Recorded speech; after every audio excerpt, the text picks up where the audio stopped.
my name is Helene and I am back with some more book reviews. However, this time I'm going to focus on one author, and as you can see from the title, that is going to be Rachel Joyce, who I also like to call the author who surprised the crap out of me, and I will tell you a little bit more about that. I am going to review 3 of her books today, the first one being The Unlikely Pilgrimage of Rachel... No, I always do that. The Unlikely Pilgrimage of Harold Fry, The Love Songs of Miss Queenie Hennessy, which is the companion novel, and then the very last book, Perfect, which is called Perfect.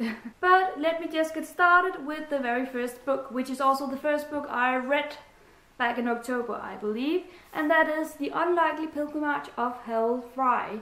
Very brief synopsis. This one deals with Harold Fry, who is recently retired, and he lives in southern England with his wife.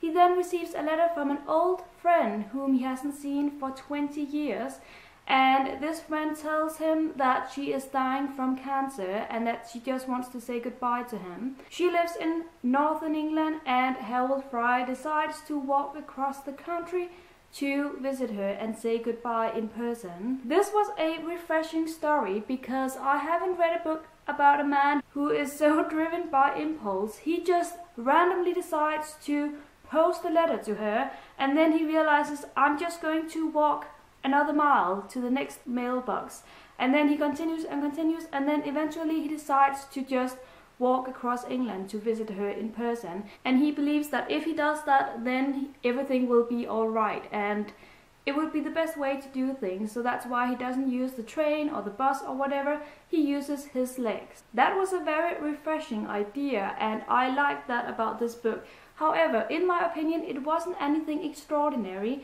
It was an entertaining story, but that's it, so I ended up giving it 3 stars. Next, I was sent The Love Songs of Miss Queenie Hennessy as an ebook by NetGalley, and this one is, as I said earlier, a companion novel to the first one I just showed you.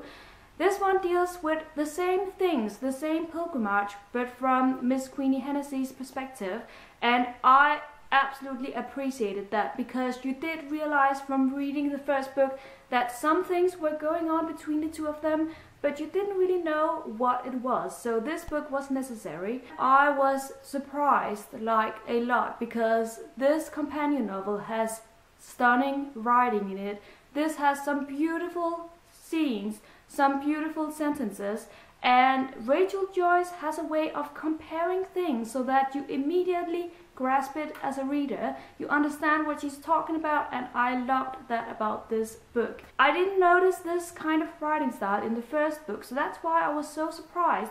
Maybe it's just me, but I don't think it was there in the first book. I think it was Rachel Joyce growing as an author, and I loved that. This book also deals with some heavy topics in life, and I really appreciated that aspect of it, and all in all I ended up giving it 4 stars because this was just so beautiful, and I can see myself rereading this book purely because of the beautiful writing. I loved it, and it made me reflect on my own life. When I grow old, what will it be like? Will I have any regrets in life? And things like that. So it definitely deserves the 4 stars. And then the very last book by Rachel Joyce that I'm going to review is Perfect.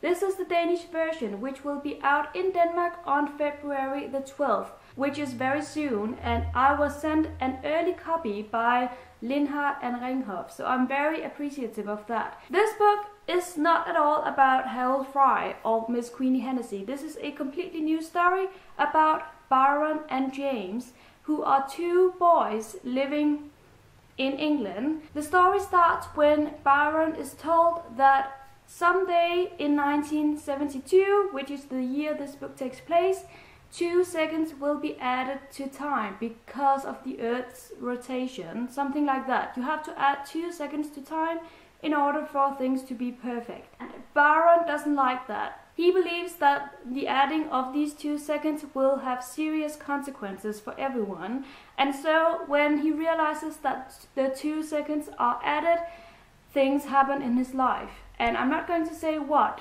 but things happen, trust me. This was a very peculiar and whimsical book because as a reader you are thinking about what actually happened. Is this true, or is this part of his imagination because of the 2 seconds?